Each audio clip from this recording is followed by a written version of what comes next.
Today, we bring back an old favorite with a new twist.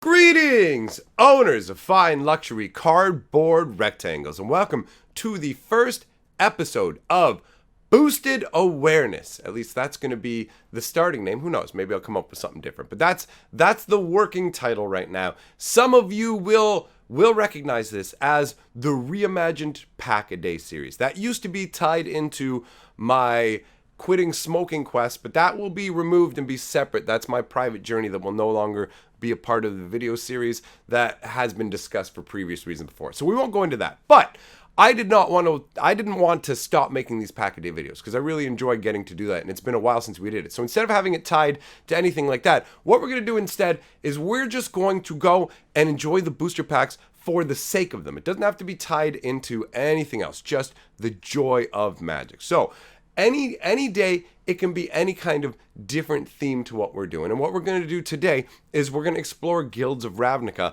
from the perspective of somebody who has never opened a booster pack of it, and what information each card transmits specifically about itself, and also overall about the world of Ravnica, what you can learn from a booster pack. So it'll be a fun little dive into the cards and the artwork from the set, and we'll do a video like this each day. It's going to be an ongoing series. I'm going to make it a goal to see if I can manage to do a streak of 365 of them. So we'll try and do a full year of this series. We'll see how it goes. So that being said, I've got the pack ready. Let's dive on in. All right, first pack of Guilds of Ravnica that I've opened at all. So let's see what the cards from this set look like.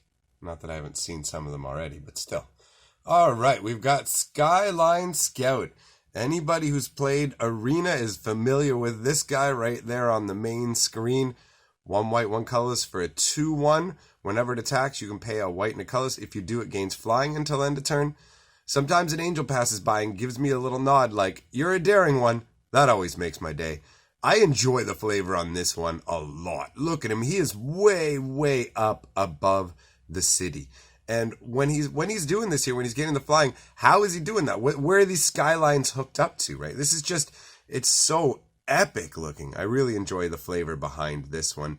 And it shows you from the upper perspective just how high the city reaches, and it encompasses every aspect of this. You can see it. It goes on endlessly. There's no part that's not cityscape there. Then we've got Wall of Mist. 1 blue, 1 colorless for a 0/5 defender. Fog haunts the streets, rendering the familiar as otherworldly, changing neighbors into shadows and muffling cries for help. Man, that flavor text is actually really good.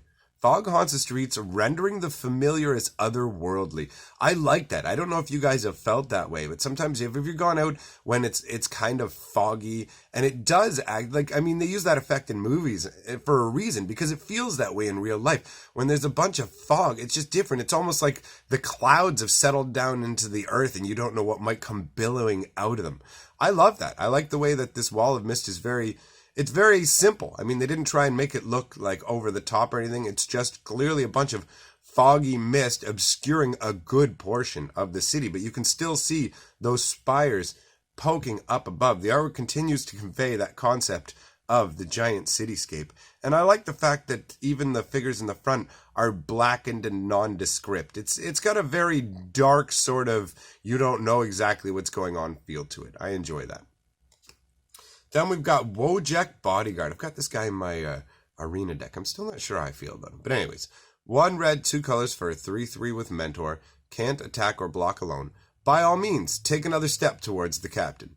All right. I mean, it's okay. I look at it. The artwork is what it is. The guy looks like a bodyguard. Sure, no problem. He's standing guard on for someone. No problem. That all works. And the idea, like, he can't attack or block alone. Yes, he's there to be a bodyguard, so unless he has someone to escort, he's not in action. So that's all right. But, I mean, overall, the card to me is just kind of meh. So let's just move on. Barrier of Bones. Oh, Lord, this one is evocative, eh? 1 black, 0/3 defender, skeleton wall. When Barrier of Bones enters the battlefield, surveil 1. Look at the top card of your library. You may put that card into your graveyard. The Dimir rarely make statements, but when they do, the message is clear. Man, that's some significant flavor text. And it really does transmit something about the Dimir. I like the fact that they're like, you know what, most of the time we don't have anything to say. But if we're going to send a message, oh Lord, is it going to be a message. And look at that. It's a skeletal wall. That is some seriously intense flavor. Man. All right. We've got Devkarin Dissident. So 1 green and a colorless for a 2/2. 5 mana, it gets +2/+2 to end a turn. This is Maleva in the 10th. We've got an elf in the plaza with the chip on her shoulder. Actually, it's more of a morning star. Oh, God. That flavor text joke is terrible. Just terrible. And there's nothing to transmit in the artwork at all why this creature would gain like a boost with this 5 mana. So for me, this card is just a fail all around. I mean, aside from the actual cityscape behind this chick in the artwork, it's nice. I do like the reflections in the water. Overall, very cool. Most of the artwork does convey very well the concept of Ravnica and the endless spires. Okay, so we've got Whisper Ancient. Oh, I like this. This looks great. Okay, so it's 2 hybrid, black, blue, and 1. 3/2 flash. When it enters the battlefield, surveil 1. And he has a job to finish, and it's you. You know what? That's some decent flavor text, honestly. Whisper Agent totally makes it sound like an assassin coming out of nowhere. The flash, I enjoy that. I like the billowing cape. It's almost as if he just came out of nowhere. Just you're not expecting him. Bam, all of a sudden, there he is. And he's here to finish you. And I love the building that he's on has got like a kind of a greenish kind of feel to it. And the dark blue behind it of the city really contrasts it. And this looks like he's really high up there too, right? This doesn't look like he's just barely off the ground. The way his cape is billowing out, it makes it look like there's a certain amount of height to where he is. I really like it. And the ornate architecture. This is great. This is really lovely. Oh yeah, and the bird flying by, obviously. I didn't even notice that at first, but that helps to transmit the concept of just how high up there he is. Actually, I like that as well. If he's like Whisper Agent, I like the idea like the bird is just, it's so close to him, it's almost like he's quiet enough that he barely even disturbs the birds. Capture Sphere. All right, 1 blue, 3 colorless flash, enchant creature. When it enters the battlefield, tap enchanted creature, and that creature doesn't untap for as long as this enchantment is on it. All right, man, that's pretty cool. I like the artwork with that little sphere with the ogre or whatever, like an ogre or a giant kind of crunched down in there. The look on his face, like imagine just being crunched up in there. And for the entire time you're in, there's nothing you can do. You're just cramped in there. That's fun artwork. I genuinely enjoy that. What's the background? That's like it's like a weird kind of swampy street. Interesting. Erstwhile Trooper. 1 black, 1 green, and 1 colorless. Discard a creature card. It gets +2/+2 and gains trample until end of turn. Activate this ability only once each turn. The Erstwhile, rotten of body and outmoded in dress, but unfailing in loyalty. Vraska. So this transmits information about the Golgari. You've got the Golgari stamp there, and obviously the fact that it's the green-black. It transmits that Vraska has something to do with the Golgari as well. The ability to discard a creature card to give it +2/+2 and trample, though, I'm not sure exactly how that transfers over. I mean, do they eat? Are they corpse eaters? The ability doesn't tie in very well, but I do enjoy the Undercity look where you can see that this is somewhere like subterranean, but still also cityscaped. You can see there's actual pillars and things. It's not a lot of natural underground formations. Not a lot of natural in the world of Ravnica, even on the green cards. Maniacal Rage. This card's been reprinted a number of times. 1 red, 1 colorless, enchant creature. Enchanted creature gets +2/+2 and can't block. They tell us the wilds are ours, then they brick them over. They can lie to our faces, but not to our fists. Gut Rack, Gruul Guild Mage. Now this is fantastic. The artwork is incredibly aggressive. There's so much fire going on in the background, the explosiveness of it, the look on this individual, it transmits the concept of just, I'm coming at you. That totally gives off the idea of can't block, because I'm so insanely angry right now that I'm just going to pummel you to death. There's no considerations for self-defense or anything of that nature. It's all aggression. And the flavor text transmits something fantastic about the Gruul and the way their guild has been treated. Because, as I've been saying, and we've seen this in a number of packs already, in a number of cards already. We've seen in card after card, I should say, that we're dealing with a big cityscape. And it says, they tell us the wilds are ours, which means the Gruul obviously care about the wilds. Then they brick them over. So whoever these they are that the Gruul are talking about, clearly are interested in having more of Ravnica as a cityscape. They can lie to our faces, but not to our fists. And this shows how the Gruul handle things as well. They're a very physical, we're going to destroy you style guild, as opposed to the Azorius lawmakers. We've got Hired Poisoner. 1 black for a 1/1 death touch. They don't even feel the cut. I'm ordering a drink in a nearby tavern before anyone notices something's wrong. That's pretty cool. Honestly, I like that. It's pretty obvious, though, with the poison, pouring it on the blade. I mean, could you be any more obvious? You're going to go and stand somewhere where, like, there's light. You're in the light. You have light being shone on you, and you're pouring poison directly on the blade. Shouldn't that maybe have been applied a little earlier? Either way, the concept here is very, very straightforward. It's just a dude who's an assassin who uses poison on blades and kills dudes. All right. He's not extra tough, so he can easily be wiped out in the assassination attempt himself. I enjoy it. But, I mean, it is a little bit hilarious how directly obvious it is. Crackling Drake. This thing is a pretty decent card. 2 red, 2 colorless for a X4, or asterisk 4, however you want to look at it. It has flying, and its power is equal to the number of instants and sorceries you own in exile and in your graveyard. That's an interesting twist, because a lot of cards only care about like your graveyard, not the exile. And when it enters the battlefield, you get to draw a card. So I suppose the draw card is supposed to be tied to the is it and gaining knowledge. I don't really see how that's transmitted with the card. I guess it's just part of it. The power equal to the number of instants and sorceries you own in exile in your graveyard can be explained with the crazy nodes that are located in the dragon itself, or the Drake, I should say, that are giving it this extra electrical power. That's pretty funky, honestly. It looks really interesting. It's a Drake with a bunch of contraptions attached to it, like a weird, almost like the contraption almost looks like a collar too, to show that it's like harnessed nature. I enjoy the artwork for this a lot. It's a very interesting card. And again, in the background, you can see those endless spires of Ravnica imagine this flying through right up above it, just crackling. What a crazy place to live Ravnica would be. Thought-bound Phantasm. All right, what do we have here? 1 blue for a 2/2 defender. Whenever you surveil, you put a +1/+1 counter on it. As long as it has 3 or more +1/+1 counters on it, it can attack as though it didn't have defender. It's an interesting idea, this Phantasm that's bound by thoughts and becomes unbound by losing thoughts through surveil. Like, surveil is putting your cards in the graveyard, which is like losing some of your mind, losing some of your thoughts. And by doing that, you make this thing bigger and it untethers what's binding it. I really enjoy the flavor behind this without it actually being direct. Like, you have to figure it out basically just through the name and the mechanics, but it's there and it's cool. And I like the idea. I like that they're showing it. And again, Ravnica is a cityscape, but you can see this is a broken, rubbled, like strewn, abandoned part. And this is where you would find the Dimir. They would have these phantasms kind of locked away in ruins while they're setting up their plans, surveilling. And then when they're ready to spring, then these ghosts are strong enough to come just whipping up out of the ruins that they've been lurking in to cause some havoc.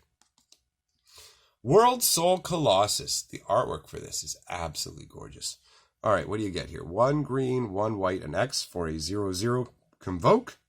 So you can tap your creatures to help bring that out. And World Soul Colossus enters the battlefield with X +1/+1 counters on it.